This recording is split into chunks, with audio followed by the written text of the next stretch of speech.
أدهم كان بيشتغل مخرج، بيحب يسجل كل حاجة في حياته، أصوات الشارع والناس والحوارات، حتى صوته وهو بيتكلم لنفسه. كان شايف إن التسجيلات دي بتخليه يحتفظ بالذكريات زي ما هي. وفي يوم من الأيام قرر يعمل تجربة غريبة، يسيب الموبايل بيسجل طول الليل وهو نايم. كان عايز يعرف لو بيتكلم في النوم أو بيحلم بصوت مسموع. أول ليلة التسجيل كان عادي جدا، صوت تنفس، شوية ضوضاء من الشارع.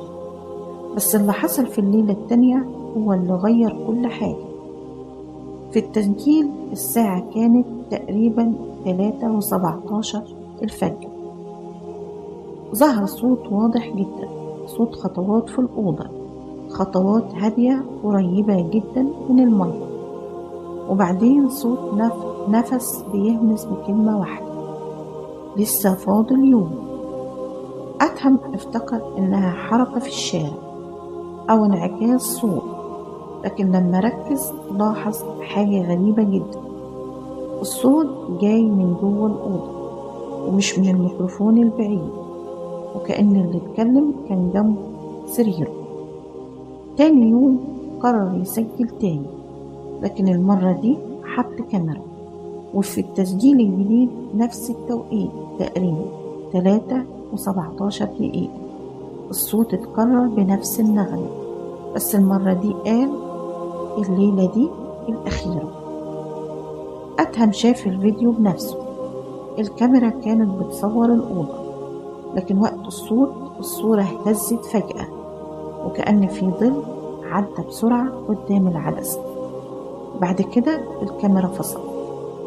تاني يوم الصبح أدهم راح على استوديو الصوت بتاعه وورى التسجيل لأصحابه.